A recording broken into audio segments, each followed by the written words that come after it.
m'appelle Mario Abinader, je suis cardiologue, travaillant dans les Pyrénées-Atlantiques, franco-libanais ou libano-français. J'ai fait toute ma carrière donc en France. Je m'appelle Kazi Elamine, je suis orthopédiste à la retraite. J'ai fait toute ma carrière et mes études en France. Avec des amis français et libanais, on a fondé l'association, la Fraternité franco-libanaise, depuis à peu près 2020-2021. Et donc je suis membre de l'association depuis le début et je suis trésorier de l'association. La genèse de l'association, c'est quelque chose qui s'est fait de manière spontanée, naturelle. Ça a commencé après l'explosion du port de Beyrouth en août 2020, qui nous a énormément impacté, qui était le début d'une série de calamités qui sont tombées sur le Liban, suivies après par une crise économique, suivie par la crise du Covid mondiale et qui a beaucoup touché le Liban, et maintenant par le conflit destructeur avec Israël. Suite à cette explosion, on a commencé avec des amis français, libanais, franco-libanais, des gens très sensibles à la situation au Proche-Orient, par la création d'une association qui avait au départ pour but de rendre hommage aux victimes de l'explosion. On avait fait un spectacle en plein Covid au théâtre Saint-Louis à Pau, en présence de M. Bayrou, maire de Pau. Ça a beaucoup touché les gens et à partir de là, on s'est dit pourquoi pas faire une association. Et puis il y a eu la pénurie de médicaments, entre autres, dans le problème des problèmes économiques du Liban. Et donc, comme je suis médecin, mon collègue Razi aussi, on s'est dit pourquoi pas faire une association pour envoyer des médicaments au Liban. Depuis, effectivement, on a fondé l'association avec des membres du bureau français, des bénévoles français qui nous aident énormément, qui nous-mêmes nous motivent. On a envoyé plusieurs dizaines de palettes de médicaments au Liban, à des associations, à des dispensaires, et à des particuliers, en faisant une sorte de pharmacie locale pour honorer les ordonnances aux gens les plus nécessiteux. Et puis on a évolué et récemment, suite à une communication sur une levée de dons que faisait notre association, un article est paru dans le journal et c'est là qu'on a eu la chance de croiser le chemin de l'association EMA. Donc, je suis Alice Prada, responsable des actions de solidarité internationale pour l'association AIMA. Je suis Julie, chargée de mission Ukraine pour l'association depuis 3 ans. Et donc je travaille en binôme avec Alice sur les solidarités internationales pour l'association. L'association a été créée en 2002 par Sigrid Dumas, qui est la présidente. Au départ, son projet était de collecter du matériel médical pour le réemployer en Lettonie, donc son pays d'origine. L'association s'est développée, les pays limitrophes comme la Lituanie et aujourd'hui l'Ukraine sont venus s'ajouter. Donc aujourd'hui on est 45 salariés et on envoie 3 containers ou semi-remorques par mois à destination donc, des pays que je viens de citer. Et ces chargements sont composés notamment de matériel et mobilier médical qui sont collectés dans des hôpitaux, des EHPAD. AIMA, c'est une association loi 1901 et le cœur de métier, c'est le réemploi solidaire. Comme Julie le disait, en fait, on est une alternative à la benne. Voilà, à peu près 75% des dons sont faits par des professionnels. On a dépassé le 300e convoi humanitaire cette année. Donc on est ravis d'avoir chargé ce container aujourd'hui pour le Liban. Donc un soir où je m'ennuyais chez moi, il était très tard et je vois sur mon téléphone un article de la République des Pyrénées où Mario fait un appel aux dons pour le Liban. Et c'était le moment où malheureusement il y avait beaucoup de bombardements et tout le monde était très préoccupé par ce qui se passait. Et donc on est entré en contact avec Mario par mail, téléphone, etc. Et c'est vrai que le projet s'est lancé comme ça, c'était en octobre 2024. Ils sont très très vite venus à notre rencontre pour visiter le hangar et après ça s'est formidablement passé. Toutes les planètes se sont alignées. Il nous a contactés nous disant nous on est une association qui envoyons des aides partout dans le monde, notamment récemment en Ukraine et au Burundi. On aimerait bien aussi pouvoir faire quelque chose pour le Liban.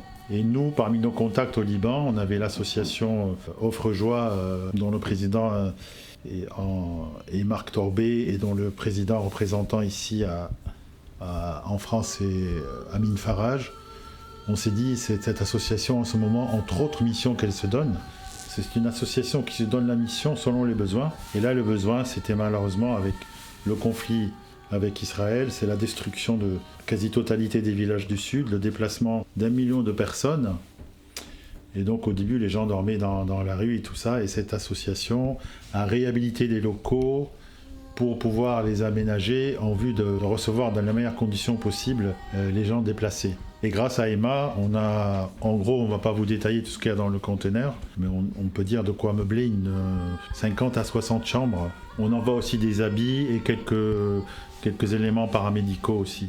Le matériel va servir à des gens qui en ont besoin, comme actuellement avec ce qui se passe sur cette terre. Là, on travaille vraiment pour l'humain, ça a du sens. Ça fait aussi partie du recyclage pour l'environnement. Donc voilà, c'est un tout en fait. C'est aussi laisser une terre propre pour notre prochain et en même temps d'aider en temps présent les personnes qui sont dans le besoin. Bon, intégré l'association il y a à peu près 1 an. On trie tout ce qui est médicaments qui arrivent des particuliers, des pharmacies. On a aussi trié des vêtements, voilà, du matériel médical.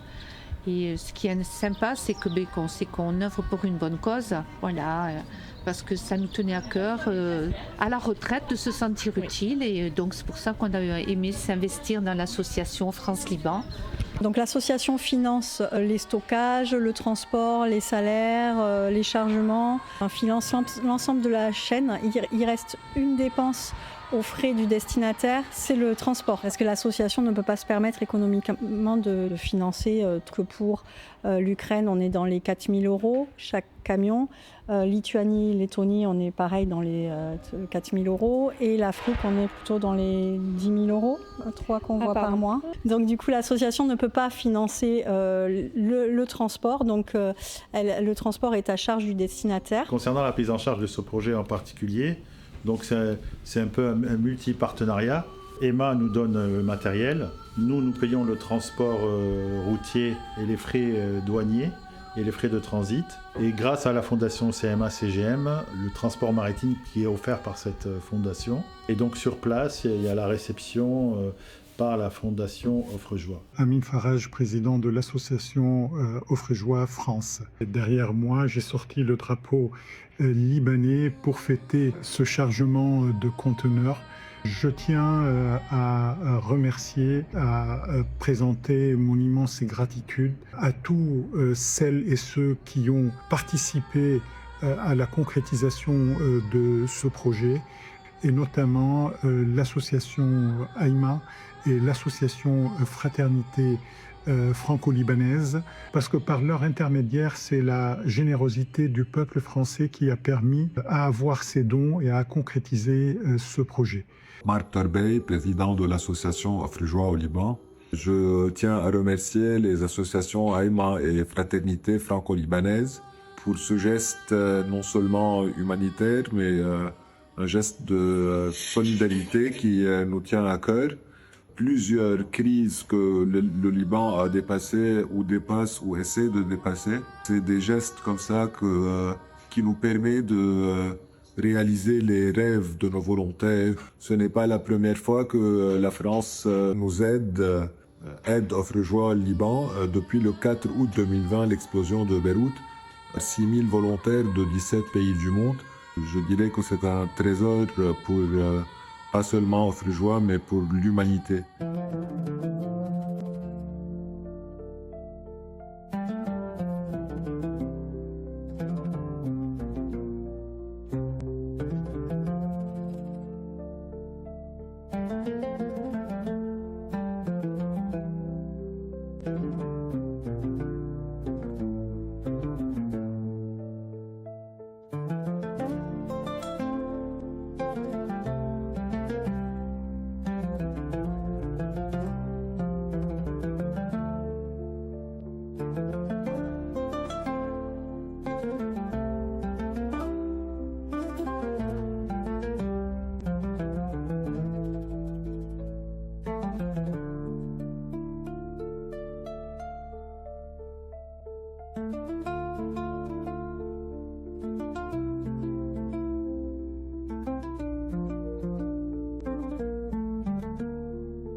tous ceux qui veulent nous aider, parce que bon, maintenant on a une filière bien établie, on peut peut-être faire d'autres envois, mais donc il faut sponsoriser, surtout le plus cher c'est le transport.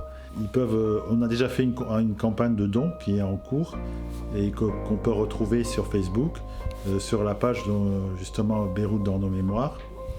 Et puis notre mail, c'est fraternitéfranco-libanaise@gmail.com.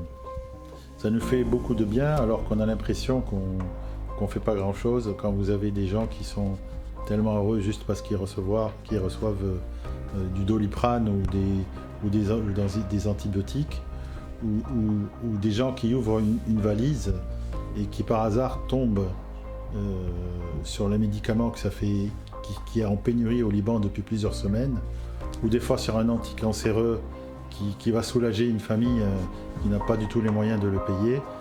On est rappelé comme si on était des sauveurs, alors qu'en fait on a l'impression que c'est la moindre des choses.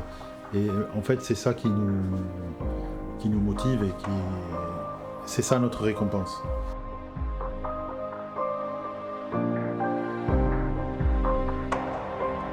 On aime beaucoup en fait l'anonymat de cette histoire, c'est qu'on a des remerciements qui viennent de nulle part et c'est bien comme ça. Voilà.